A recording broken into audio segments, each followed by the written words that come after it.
Well, good morning, everyone. I am Delegate Dana Jones. I am so incredibly happy to be here with you today in not a surprise, one of my favorite places. Skip, Christine, Library Board of Trustees, and Foundation members, thank you so much for inviting me to participate in today's amazing announcement. This decision by the board is a crucial one at a time where we find ourselves in a unique place, an inflection point in society.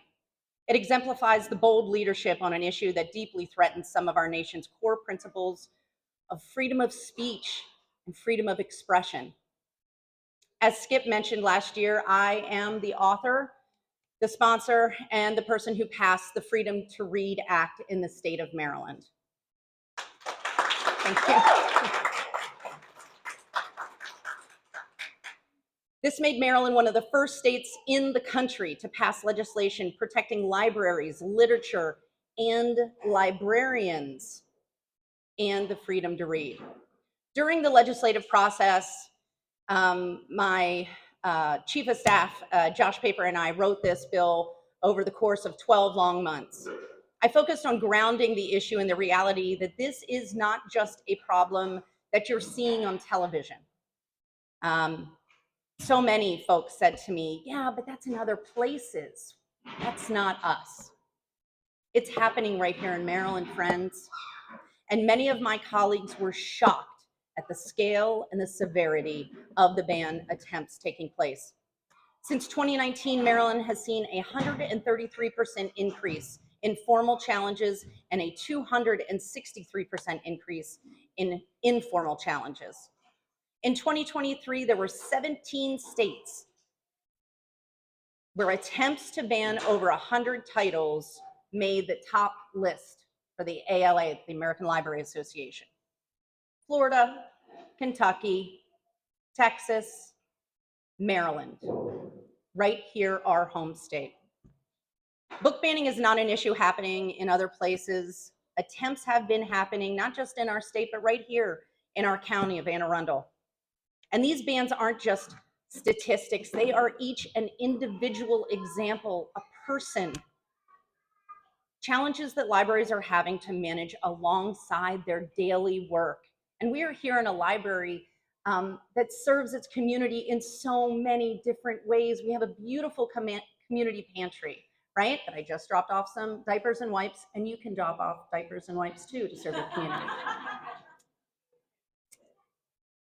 These challenges are often accompanied in question, harassment, even threats to librarians who've devoted their entire career to curating a collection that is representative of the communities that they serve. I've heard firsthand from librarians who are understandably scared of retaliation just for doing their job. In fact, according to an internal survey conducted in 23 by the Maryland Association of School Librarians, 53% of public school librarians reported not purchasing books, that they were afraid to be controversial, and some reported being fearful. The school librarians were fearful of purchasing books even though they knew that there were students who wanted those books to read and needed those books and needed to see themselves in that literature. Our librarians, who our community relied on immeasurably during the pandemic and still do, can and should not be the subject of harassment over attempts by a few to stop others from accessing literature and resources just that they don't like. In most cases, they have themselves who want the bans on the books have not read. It's important that we are very clear in our language. The ban attempts are very specific. They are targeting books with Black and Brown and LGBTQ+ women authors. They are targeting books with Black and Brown and LGBTQ+ women stories. They are targeting books that give voices to victims. They are targeting books that tell the accurate and uncomfortable history.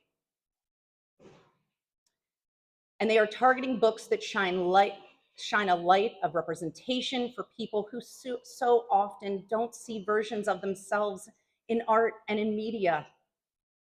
That is why I'm so appreciative of my library, of today's decision by AACPL, and it is why I am so appreciative of Speaker Adrian Jones, President Ferguson, and Governor Moore for passing along with me and signing the Freedom to Read Act. Our children are watching, especially our children most at risk, who find love and support and understanding legitimacy through the stories. They have the availability right here at their library to pick up those books. They are watching to see if their leaders recognize their importance. They are watching to see if their leaders will stand up and fight for them. I'm proud to say that in Maryland, and especially here in Anne Arundel County, we are steadfast in our commitment to defending against censorship, protecting the rights of readers and families to make their own decisions for their own children on what books, resources they decide to access. The work on protecting against censorship is not over, and I'm committed to continuing my work in the legislature for libraries, for librarians, and for the freedom to read across Maryland. So thank you all for being here. Thank you, and happy Banned Books Week.